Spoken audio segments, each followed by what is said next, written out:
Morning, everyone.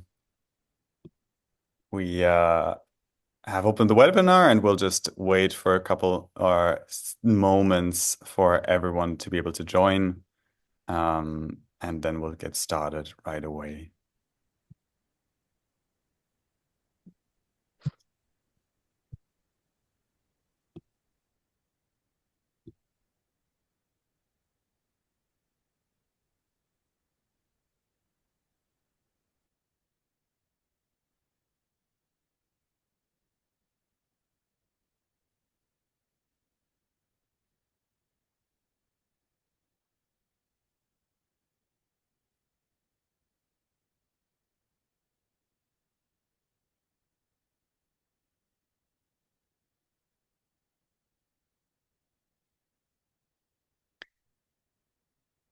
Okay, I think we're now fully on the mark. So we'll get started with the webinar. Good morning, everyone. Welcome to this webinar.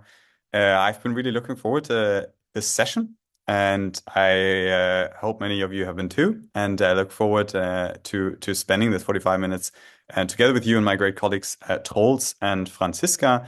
My name is Sven. I'm co-founder of Nordic Sustainability, and I'll be taking you through the webinar today. I would first like to ask everyone to just jot down your name and organization and ideally location also from which you're dialing into the chat, because I think these virtual webinars always add a lot of, I think, closeness when people do that, so everyone knows kind of who else is in this webinar, and maybe that also gives us a way to start communicating with each other. So super excited to have you here. A couple housekeeping points before we get started. We will record the webinar. So please be aware of that as we go through the webinar. We'll put it on our YouTube channel as we always do, and where you can also find all the other webinars that we have. We also will, as we always do at the end of our webinars, have a good amount of time for Q&A. So please do think about any sort of questions that are burning in your mind. I hope, and I think there are probably many, given the disruptions going through the field. And I look forward to us answering as many of them as possible. I would actually like to ask you to use the Q&A function when possible for those questions, because it just makes it a lot easier for us to sort through them and answer them in a kind of coherent, structured way. So that'd be great. But of course, feel free to use the chat for other comments or thoughts that you might want to share with everybody else. Before I come to the agenda, I just want to bring up the panel and our speakers today briefly again. Besides myself, we're lucky to have Franziska with us. She is an associate team lead in our strategy team. And then we have with us Troels as well, who is the head of our strategy team at Nordic Sustainability. In terms of what we'll cover, I will just continue for a few more words after this with the welcome and setting the scene of I think the context in which I think we have to think of the current year and the developments and the coming year, and what to then hand over to Troels and Franzi to take us through their top tips for what in-house sustainability practitioners should really think about for 2026. And I think they have a really good amount of material that I think you'll enjoy. I will then round us off with a few comments on what we see CFOs and executives prioritizing here at the end of 2025 and into 2026, and then we'll open to the Q&A session. All right. Before I go into the content, just a couple of words about us for those who have not met us before. We are a Copenhagen-based sustainability management consultancy. We are around 40 consultants today, and we work kind of as a full service provider across both, strategy development, KPI target setting, organizational integration, climate transition plans, climate risk analyses, biodiversity analyses, and of course also reporting policy as a way to provide a kind of holistic offer to our clients and help them navigate their sustainability journeys. We work typically with the larger and in many ways kind of ambitious or leading companies in the field across different sectors, but we work very much across Europe. So that's also the type of client base that you'll see and that we typically enjoy working with. All right. With that being said, here just a few thoughts about the changing landscape for sustainability. And I'll try to keep this real, but also provide a bit of a positive thought on where I hope things to be heading. Of course, first of all, I think it's very fair to acknowledge that this has been an incredibly tumultuous year in the sustainability field, with, of course, Trump coming into power, the backlash of sustainability and the ESG agenda, especially in the US, but also, of course, in Europe, the deregulation we've seen, and that's now coming to a close with the updated to the CSRD and similar EU regulatory packages. We have seen kind of the pendulum fully swing back in the last year from what was before that a very much a upward rising development for the field. It's of course incredibly concerning, given that the window of opportunity to transition our societies is starting to close, where we'll see more and more long-term impacts of course of the warming that we've already caused as humanity, and I think that's for many of us quite a challenge. But on the other hand, typically these pendulums swing back again as well, and we see signs of that that I'll cover in just a moment. But I think 2025 was very much characterized also by kind of a geographic fragmentation. This is a slide we've used a few times to express that, where really we see the different kind of continents start to take a little bit different trajectories. We see in the US, of course, as many of you will be aware of, very much a situation of denial of divestment from industrial decarbonization, scrapping of DI programs, or kind of any sort of public mentioning of decarbonization or climate change or climate mitigation. Science budget is being cut, and of course a general change of tone to the field. Interestingly enough, we see many companies, also some of our clients in the US, still actively working with the topics, especially around decarbonization internally. So we hope the ground is still there for that to change again. But of course, right now it's heading the other way.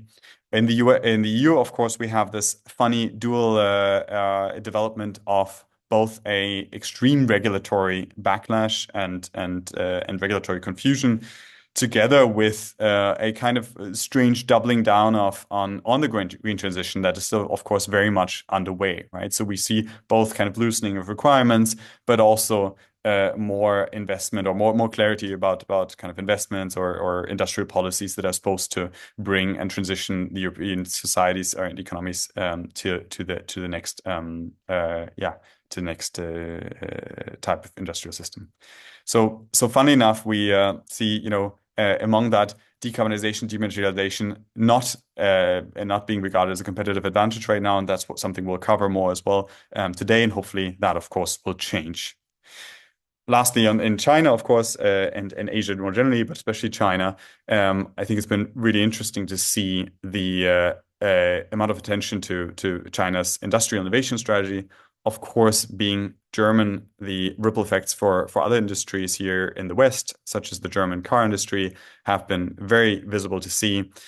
Where we see the competition, we see that there's a need for more directed thinking and investments around ensuring our long-term competitiveness. And we, of course, see also that China is very much planning for the future with a transparent reporting and target regime that's part of their next planning cycles, right? So it's very much as a backdrop. Overall, I think what's interesting for us to see, and this is where I'm trying to put the positive head on. What's really interesting for us to see, especially with the leading companies that we work with, that there's still a lot of signs of much deeper integration than we've seen in recent years. We see especially the enterprise risk management functions in companies that are often key to informing the strategy cycles and commercial strategy deliberations, broadening their methodologies, broadening their time horizons to take into account longer term risk, which I think is a really good development that we see in the field. We also see companies doubling down on climate transition plans, thinking about, what are the levers for us to decarbonize? What are the costs of those? How do we monitor those costs going forward? And how do we add that into our typical business plans as we move into the next years? That work is very much continuing, which is something that, of course, we hope will then trigger other conversations also again around the material challenges. We also see very much the train about kind of supply engagement, procurement, adjustments to procurement setups, where requirements are being pushed down the value chain in a way that I think and we think will over time adjust the kind of economic base and the way these issues are handled in Europe. The exciting, and I'm taking the positive hand here, is that with the value creation focus, we actually may see more reality and the kind of ideal we've had for years of actual business integration of sustainability, right? I think many of us have talked about this for a long time. Many of us have seen glimpses of sustainability integration into commercial strategies, but we haven't seen it to the degree necessary to actually transition many of the companies that form the economic base here in Denmark and in Europe, and that is something I'm quite excited about it. Where for the first time we see trade-offs between business growth and sustainability being internally discussed, and there being decisions made that try to manage those trade-offs in a way that we haven't seen before. So that actually makes me pretty hopeful. Of course, we also see some of the negative sides of that, where some of the thinking is too short-term for short-term value creation rather than the longer-term risk mitigation, where we think some companies risk missing transition opportunities, misunderstanding competitiveness, and potentially getting stuck trying to craft the perfect numbers when really we already know the direction in which those companies could change. With that being said, I look forward to now handing over to Franzi and Troels. They'll be taking you through how value creation language and tools are meaningful in reshaping the internal discussions, how we think sustainability strategies can adjust to create commercial value, and lastly, how we think we should progress as a field into 2026. So with that, handing over to you. Thank you, Sven. Good morning, everyone, and thank you for joining our webinar. At Nordic Sustainability, we sat down with a group of leading in-house sustainability and investment executives last month to discuss what works and what doesn't work in corporate sustainability right now. Based on our discussions at the roundtable, plus what we know from all our work with companies across Europe, we've gathered 5 top tips for in-house sustainability practitioners who would like to strengthen buy-in from management next year.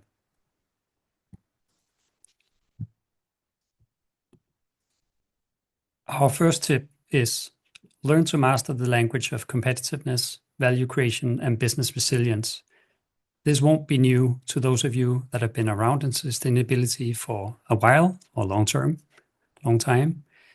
But now your team really has to master the well-known language of EBITDA, return on investment, CapEx, enterprise value, cost of capital, and so on. You also need to be able to know and show how sustainability programs impact these. For that, it can be really helpful to apply sustainability value creation framework. The UN-supported Principles for Responsible Investment recently issued such a framework in response to the ESG backlash in the US. And with some adjustments for caveats, the framework can be super helpful in our view. So this is the framework. What it does well is to capture in one slide a long list of potential value-adding sustainability initiatives or drivers and illustrate how they can impact positively on a company's EBITDA. Initiatives are grouped by business drivers, by financial outcomes, revenue, cost, risk mitigation, or enterprise value optimization. Here, PRI, they call it exit multiples optimization, because the target group for this framework are private equity investors that typically look to exit or boost the value of a company and then exit in 5 to 7 years.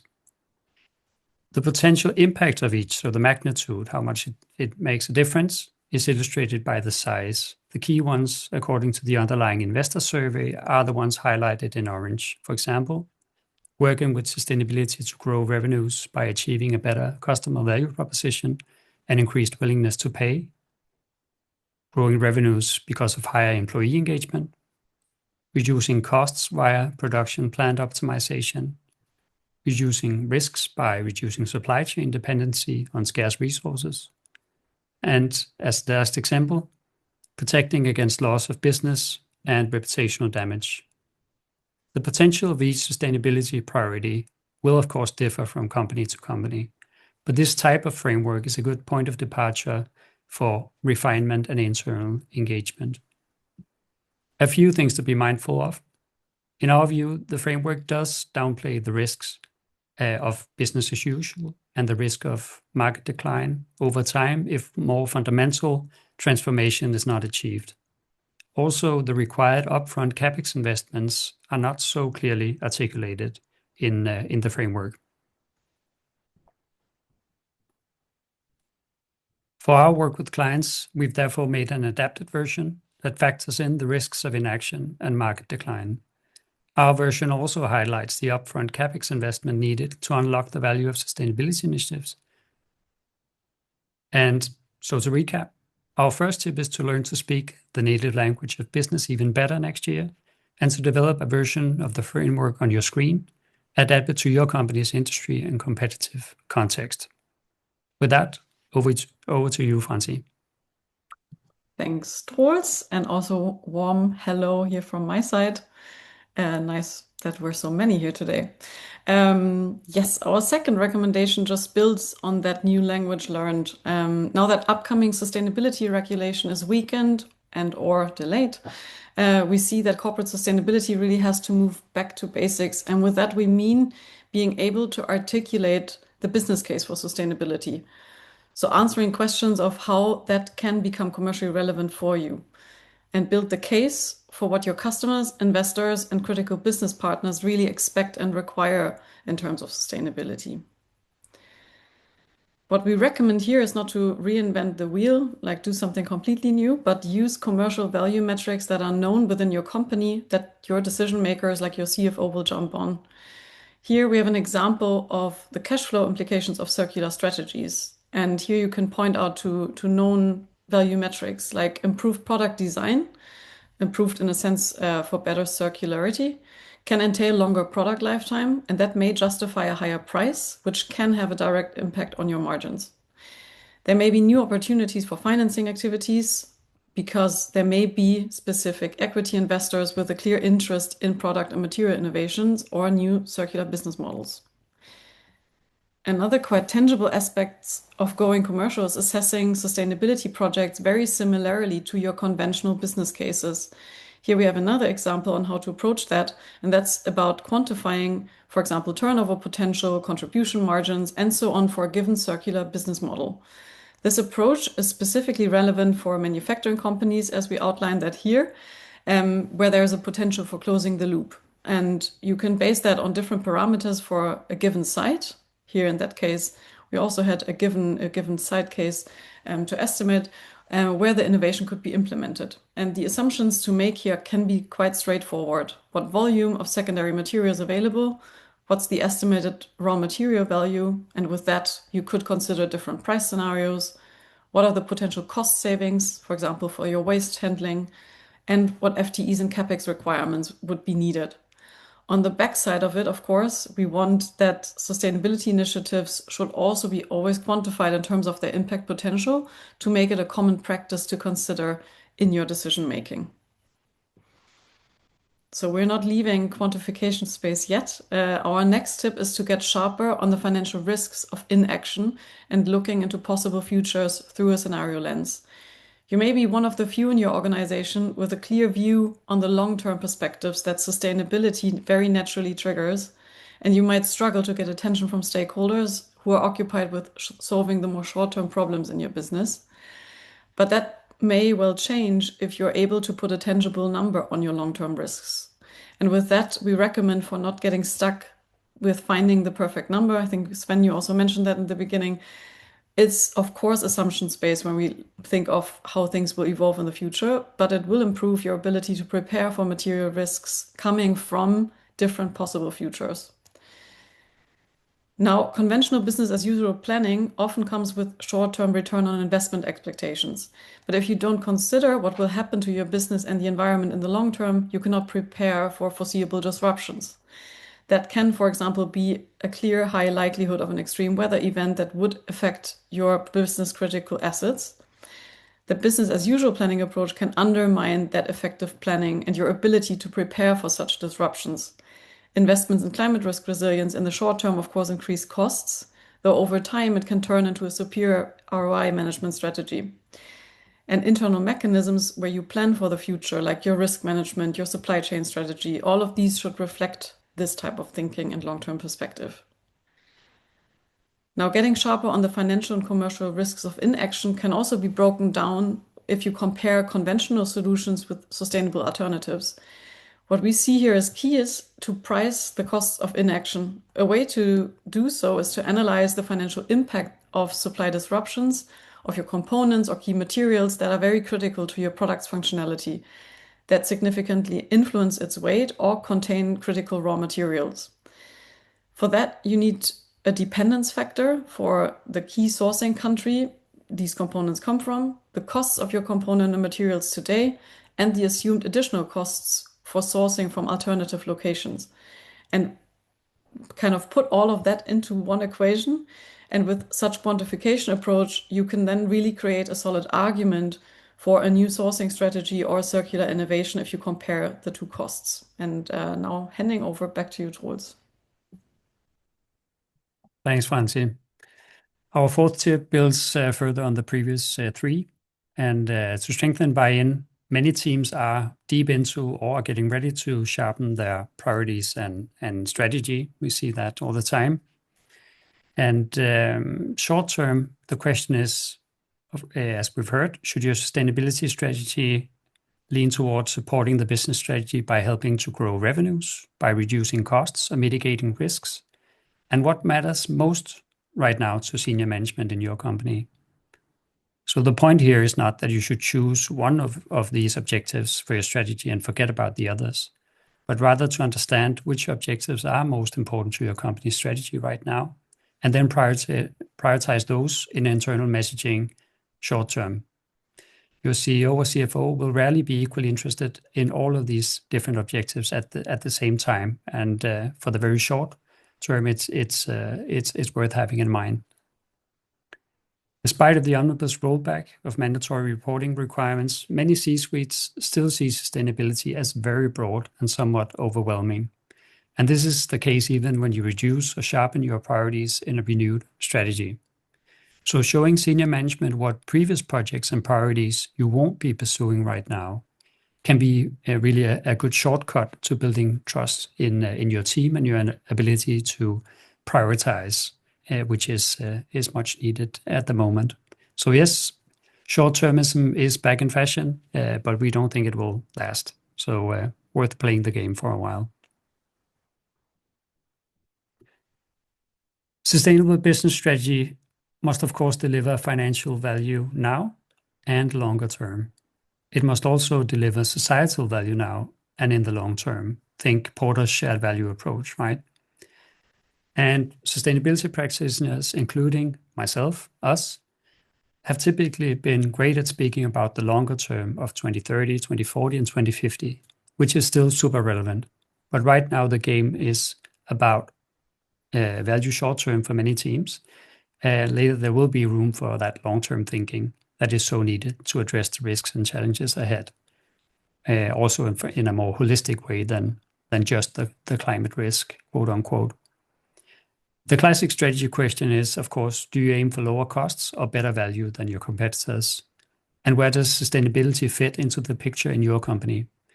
Can your superior product or your sustainability impact strategy be the winning argument? Or is it more about protecting against risks and building resilience?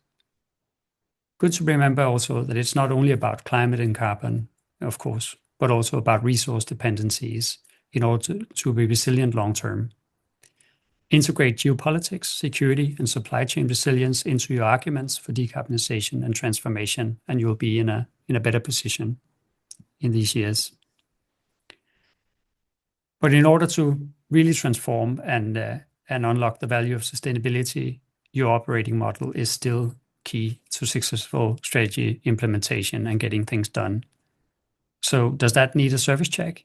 That's something we help a lot of clients map and assess to promote business integration and actual implementation capability. Our fifth and final tip is to trust and leverage internally that investors will still care about material risks, and increasingly so, actually. Having worked in investment for 7 years before joining Nordic Sustainability, this is a tip that is, of course, close to my heart. And this is what we see. The ESG backlash in Republican states in the US is, of course, very real and aggressive. But investors do still care about material sustainability risks, even in the US, and even more so in Europe.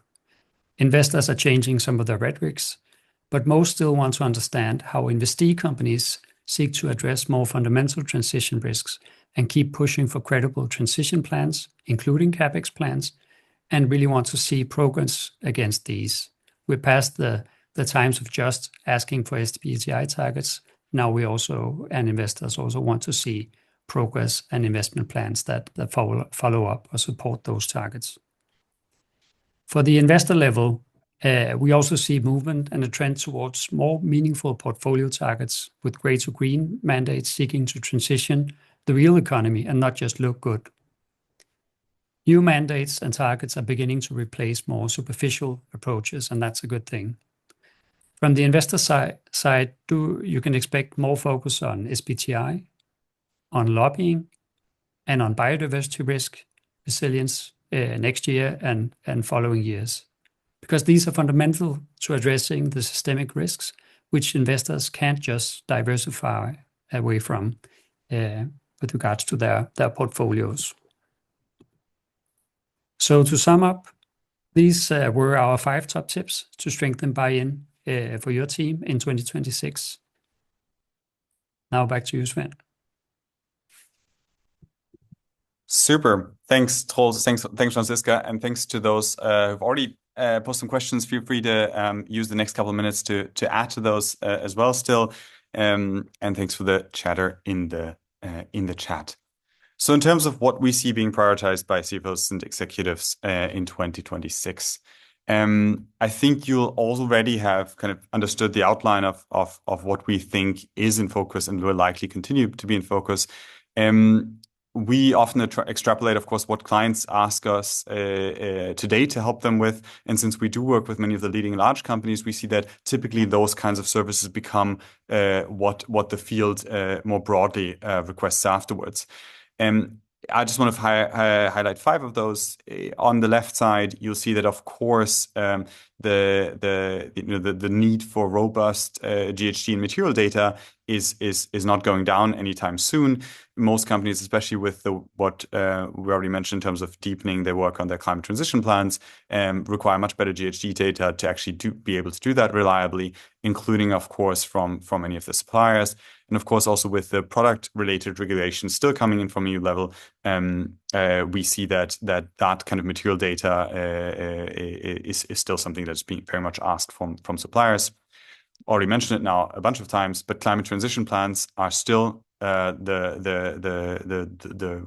area that we will think that we most focus on in the next years. And again, since that will, for most companies with any sort of physical products, also very quickly affect how they think about the material decarbonization, we think that will quickly broaden to other more circularity or similar related topics as well. Likewise, we see that from a climate risk and financial risk quantification lens, we think there will be a lot more work for in-house sustainability professionals there going forward. I think we're switching a bit of an era where the field was looking for a long time for positive value creation opportunities in terms of a sustainability premium for a slightly more sustainable or slightly less bad product. But we think in terms of the kind of resilience building, risk mitigation aspects, that's actually much stronger arguments for most companies to invest in sustainability, and especially, of course, also in decarbonization and better transparency in their supply chain. So we think the transition physical risk understanding will be key in the next year for most sustainability functions. Next, we've talked about a lot now. Commercial integration of sustainability is something that we think we will see much more of. There are also a few questions of that in the Q&A box, so I'll look forward to diving into those in just a few minutes. But we also think that will be much more present for many other departments as well that will interact with from a sustainability department perspective, like the ERM function, the sales, the product development functions, where capacity needs to be built and value creation thinking needs to be extended. And lastly, I think because I think it's quite interesting actually, what we thought would happen after the CSRD is that most companies do a kind of target and strategy adjustment first, and then they start operationalizing, right? What we now see, I think, is almost the opposite, where it's going into the operationalization first.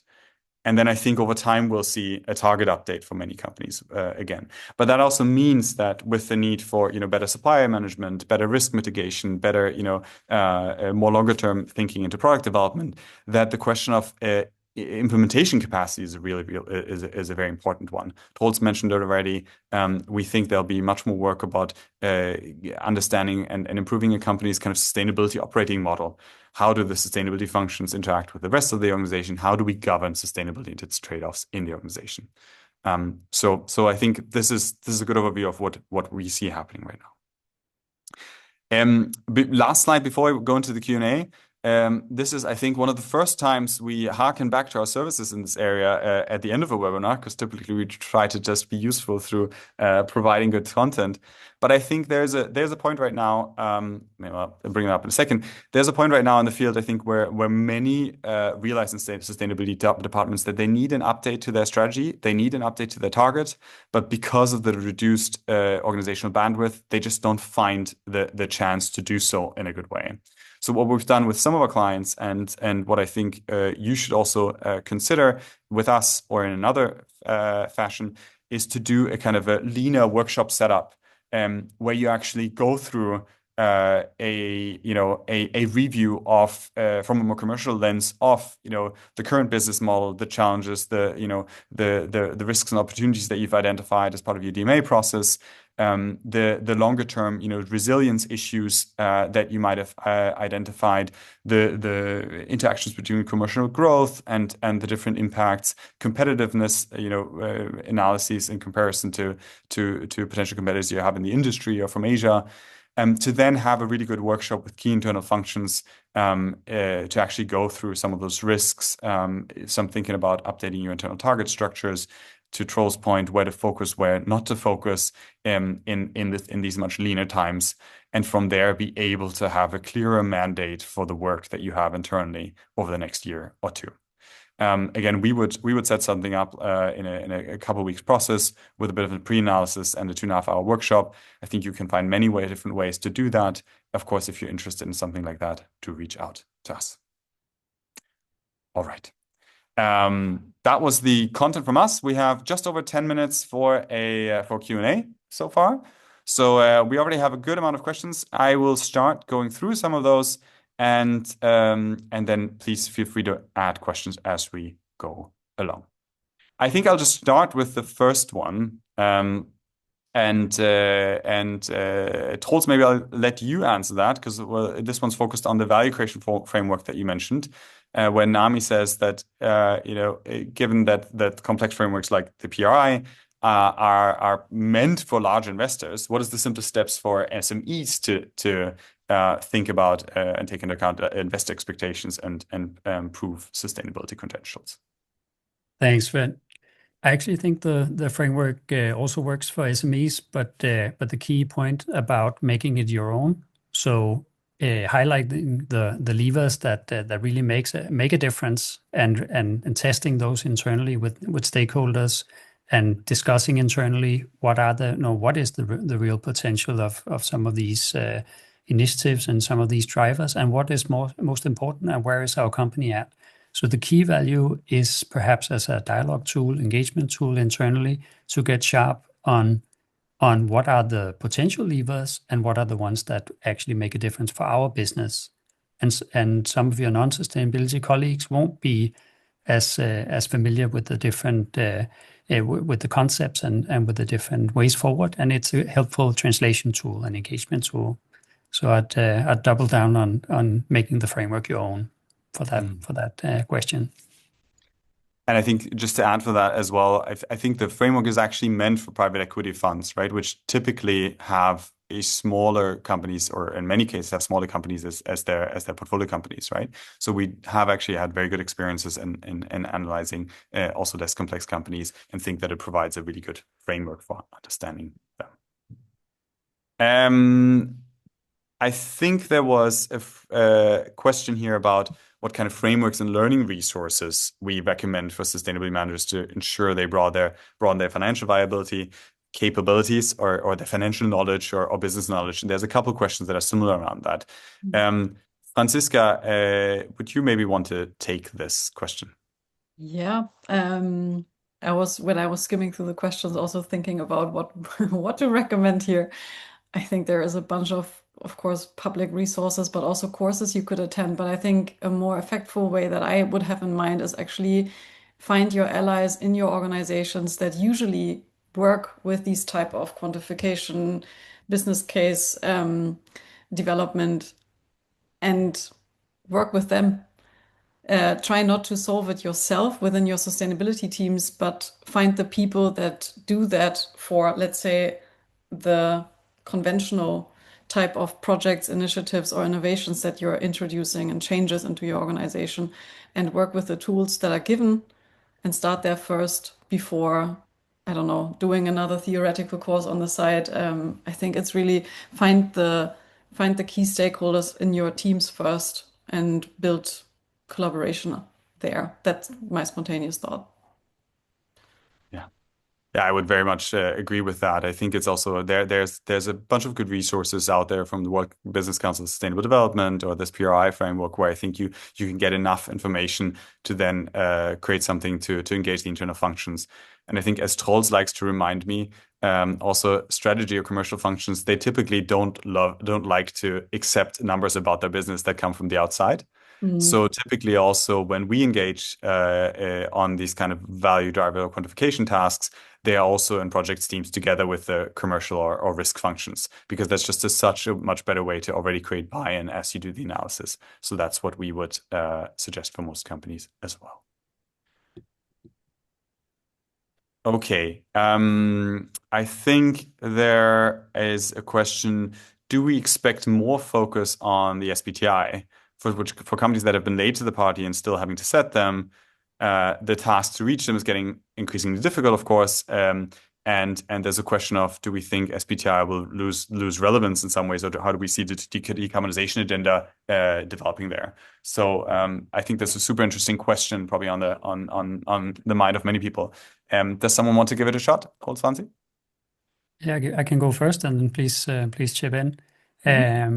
So we did have on the slide that expect more focus on SBTI from investors, and so I do understand the question here.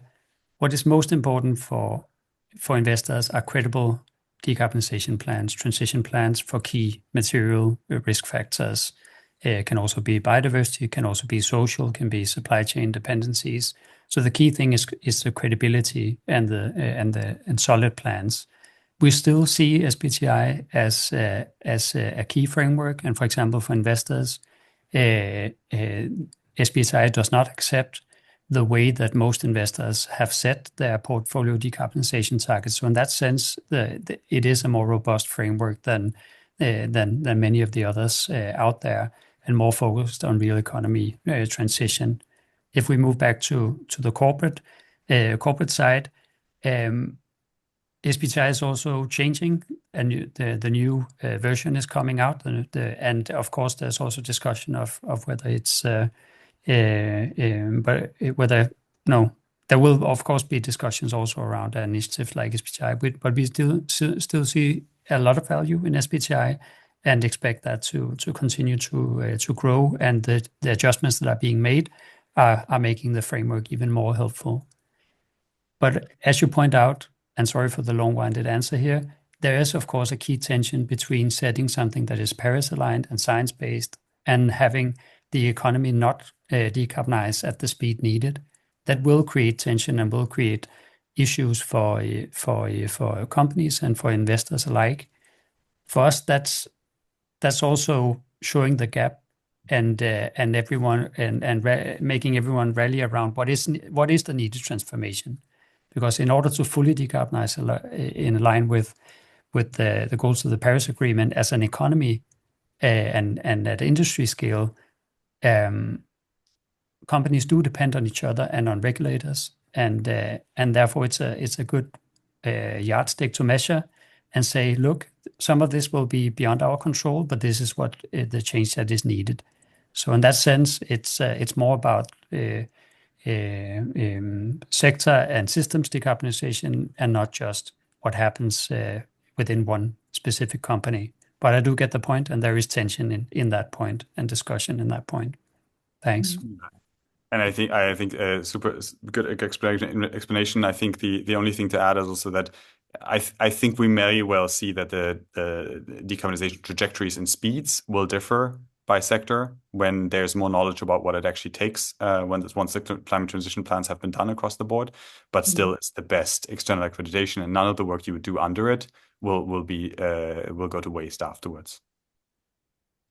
Maybe one addition here, because I saw a question also now specifically for SMEs in the context on what to focus on, given all different data requests, even if you're not in scope of CSRD or CSDDD, and linking to, the focus on CTP that we're expressing here and still climate targets. I think that's something to be quite mindful about, or analyze what are the specific requests from critical customers and business partners when it comes to that, and very likely that is connected to their own decarbonization journeys. So we're expecting that also for SMEs coming up with their own climate transition plans, having credible data for climate, if you had to choose a priority here, and of course that's depending on your business model and the industry you're in, but that's what we see a lot from clients. Currently working on a CTP with a company that is pretty much indirectly affected from it, and not because they're within scope themselves. And I would recommend to deep dive into that, what that means for your business, and then have a focus there. I think that's a really good point, and I think to add here also, and sorry, now I'm adding my 2 cents to every answer, but I think on this one specifically, it's an interesting point, right? Because I think the official view is that SMEs won't be asked more questions because the EU is trying to limit what they can be asked, right? The reality we see is that no, they will be asked exactly the types of questions that large companies will have to answer themselves about the impacts, of course, also with all the product related regulation that's going to come in. So I think we would advise most SMEs to double down on climate data and on product related data, because it'll just be needed for companies.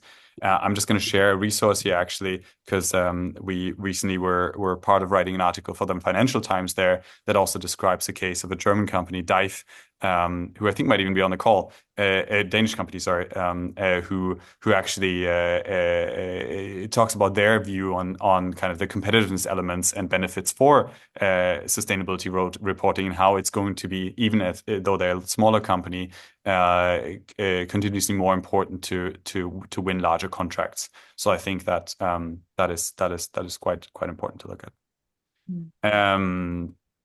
Great. I think there's an interesting question here on the kind of on the split of or the, reflection on the focus of environmental versus social matters, right? Paula asks, a lot of what we talk to relates closely to environmental matters. Have we seen any signs of growing understanding around the business case for human rights and due diligence? I think Troels, you were part of a human rights NGO in one of your previous lives. Do you want to take this one? Yeah, happy to do that. It is tricky times for human rights, since governments are discussing and debating and pointing fingers at the courts and the judges. So it is tricky time also with the rollback of the CSDDD and the uncertainty around that. Having said that, human rights is still a very relevant framework if you master it and understand it for risk management. So in that sense, I think that's one side. that it can be a very useful tool for understanding what expectations, how different expectations can be translated into the human rights language and be assessed and discussed. What are the primary ones that a company needs to be able to respond to at this point? What are the ones that are nice to have? What are the ones that I need to have? Then everything related to employees can also be translated into human rights language and will be, of course, relevant for any business that looks to be successful. The trouble with human rights is that it's not in principle, it's a universal language, but very few really understand and master it in companies. So it can be tricky to as an engagement tool if you stick very, very closely to the human rights language and concepts. Having also said that, the UN Guiding Principles on Business Human Rights is still a super helpful tool. And with the watering down of CSDDD, I'd recommend everyone in sustainability to have a look at the rationales and logics and the approaches in the UNGPs that are also very pragmatic. And as a final point, whenever a business relationship or a certain activity is business critical, then there's actually a lot of pragmatism in the UN Guiding Principles. For if you are transparent about that, then you can continue with that relationship or with that activity, but you have to be transparent and take the hits that follow. That's an overlooked point of pragmatism in human rights, and where you can make ends meet in business, in my view, when it comes to that point. Super, thanks. I realize we're already over time. There still seem to be most participants on the call, so I think we'll just continue with a couple more questions. But in the meantime, I'm getting a look here from our organization partner. But in the meantime, thank you to everyone who has joined so far, and to those of you who have also have to drop off now. There's just a couple more questions that I think are just really interesting to dive into. Karen asks, often the organizational structure is key for sustainability integration. A lot of more companies, I think, as we also highlighted, are moving, sustainability competencies into finance, risk, strategy. What are criteria for success for making this happen? And is it always better for sustainability outcomes? I think is an interesting question. Many different facets to it. Does one of you want to have a go? And then I'll have some thoughts, of course, as well. I mean, I can maybe start with the pro side. Success criteria. I find that really interesting and inspiring when seeing organizational setups where, I don't know, sustainability multipliers work in the line organization of sourcing, for example, or to really have that integrated with the base processes. But what we can also see, and that's maybe on the downside, is after having, I mean, especially in the context of CSRD implementation projects where finance and risk was more involved, there's a lot of upskilling and more the systemic ways of thinking needed. And that is very challenging to implement. And with that not being in place, there is risk of, watering down, making this a compliance exercise, not really changing the mechanics around it. And that's where the integration can also be weakening your sustainability ambition. But on the other hand, I think probably the opportunity for changing people's mindsets and ways of thinking is bigger. I think you mentioned a really important part, the kind of capacity building and ongoing training. And I think language and concept alignment that we typically see is very relevant. But I think we also see that it requires kind of an ongoing governance and touch point setup, so that there's an exchange on KPIs and measures to reach them. For example, what we see quite often is that companies start their decarbonization journey, they decentralize a lot of the implementation, the functions, a lot of the decision making on what levers to prioritize or work with. and then the business starts going, and 70% of the work is right on target, and 30% of the is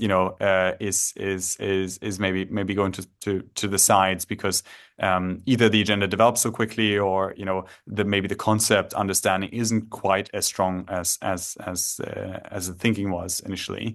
So we see that the best structures are the ones that kind of enable continuous engagement, that enable the companies to take the different functions to take the ownership and really integrate into their processes, but also really have an understanding and that things need to sharpen over time and be corrected, and it's an evolving target.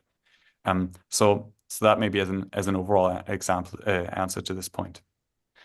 I think now we're 5 minutes over. I'm getting signal here that we're stretching the limits of this webinar. Really great to see so many questions, and thanks everyone for joining in. Thanks everyone for the engagement, and best of luck in the next weeks. And of course, hope you all have a good and wholesome Christmas times, break, maybe. and then we'll talk afterwards. Thanks. Thank you so much. Thank you.